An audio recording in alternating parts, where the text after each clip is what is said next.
Claire Sands' MyWhy audio blog. Hermontage II. At the end of all our Silent Why 101 Lost episodes, we ask our guests the same question. What's your Herman? And if you don't listen regularly to those episodes, you'll be wondering what on earth I'm talking about. And you'd have every right to. It doesn't make any earthly sense except in the context of our podcast. It's not some fad you missed or some new sick word the kids invented. We just made it up. Something unique for our podcast, for our guests, and for our listeners. I'm not going to go into the full explanation here, because there's a very short blog and a podcast episode already produced on that called What's Your Herman, which you can find on our website, on the blog or the podcast page by searching Herman, or by searching our episodes on your podcast player for What's Your Herman. Or you can go to thesilentwhy.com/Herman. We do like to try and make things easy for you. In a very short summary, your Herman is something you want to share with the world.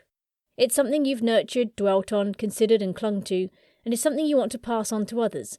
Something that will outlive you and bless those to come after you.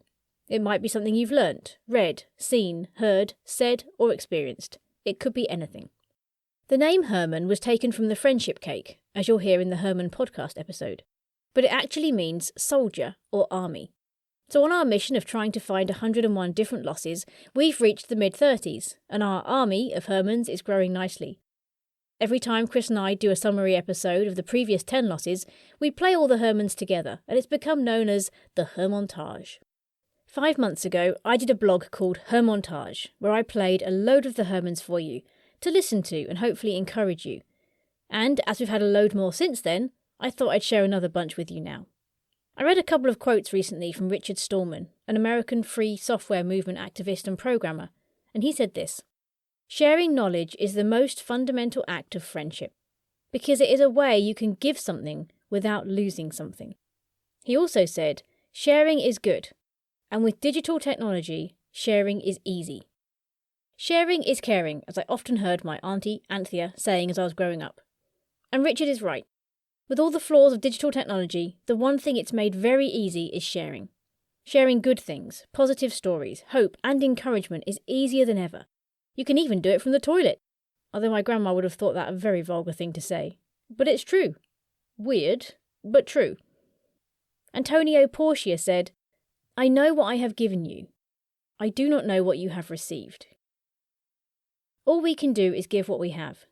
We cannot know, control, or understand how others receive it.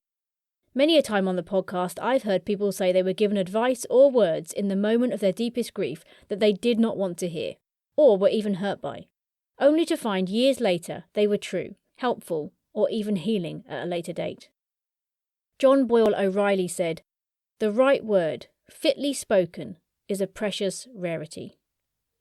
And sometimes the best thing we can give or share with others is just ourselves. Mark Twain said, "The right word may be effective, but no word was ever as effective as a rightly timed pause." And I see this so often in great TV programmes or films. The right pause can make all the difference in dialogue, responses, and showing how we care about someone. So my hope when I do these Hermontage blog episodes is that at least one of the Hermans will stand out to you individually, to bless you, encourage you, motivate you, illuminate your situation, comfort you in your loss, or assist you as you draw alongside others. If you pray or meditate, just take a second before they start to prepare yourself and ask for something to stand out that can help you today, in your situation right now, wherever you are, whatever you're doing, or wherever you're going. So here we go. The Silent Whys, Hermontage.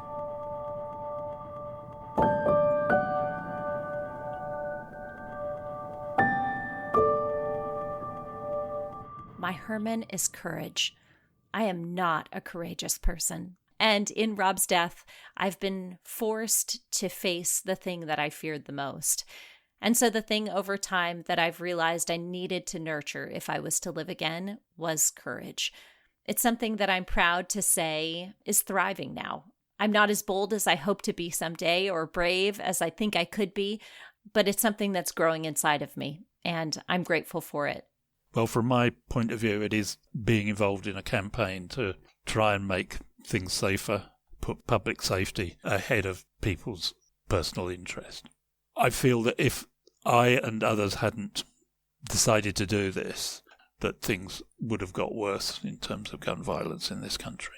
Believing that everything is an opportunity. It might be a challenge, but it's an opportunity, isn't it, to help others or to learn something? Because I believe, nothing is really wasted in God's economy. And anything that happens to us can be used if we're willing to help other people. So I guess my Herman is that everything is an opportunity, or a privilege even, to find that opportunity. Mine would be a phrase «Всё познается в сравнении».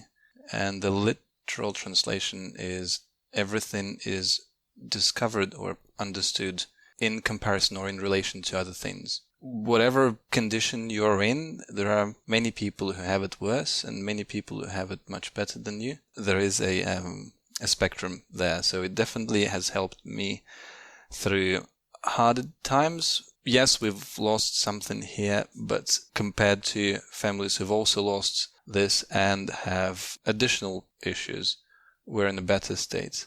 It's the calibration that I've taken from my mum, and I'll probably pass on as well. It is really hard to maintain a belief that whatever your thing is that you want to do, that you can somehow do that.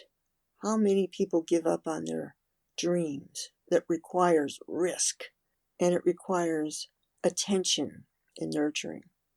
There's this idea of fostering a sense of possibility, that no matter what, I need to do this thing.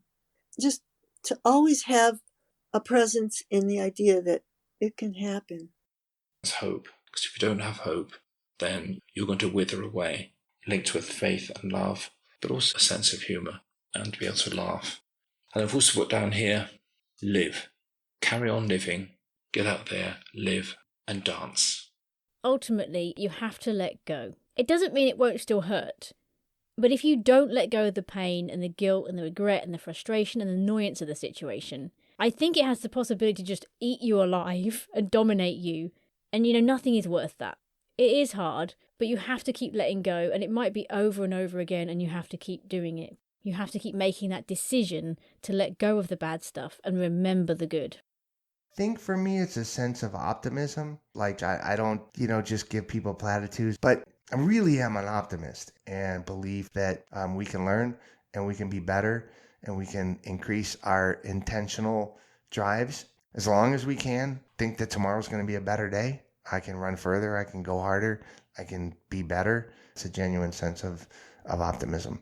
It is the courage to go deep with the hard questions, to trust that as we go deep, there are treasures and answers that can be found, that it's not going to take you down this spiral of increasing despair, but that as we move past the superficial and just have the courage to dig deep, that's where you build a foundation of rock and you sweep away the sand that you've been standing on and you find that, oh yeah, I went deep and I found a foundation.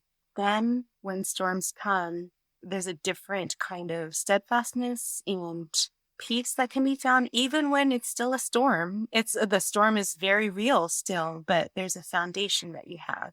Truly value what you have and focusing your mind on the things that you do have. And I think it actually puts everything into perspective, that you just start valuing things more. That became something that I try to do on a daily basis and not really complain about small things, but focus on things what really important. What makes your heart sing? Don't do things just for the sake of doing them. If it doesn't make your heart sing, if there's a mismatch, if you're a square peg in a round hole, why are you doing it? If they're feeling a bit uncertain, what makes your heart sing? And have the courage to jump in. I remember having this epiphany that I realized that when one is really enveloped in grief and depression, that you have to remember that light is still up there, that light of hope, healing, wholeness. It's not very far away. It's still there. It hasn't gone away. It is still a wonderful life, despite the difficulties that you go through. That's my Herman. David Khalil said, "Be willing to share your blessings, the only riches that last. are the ones that are given away.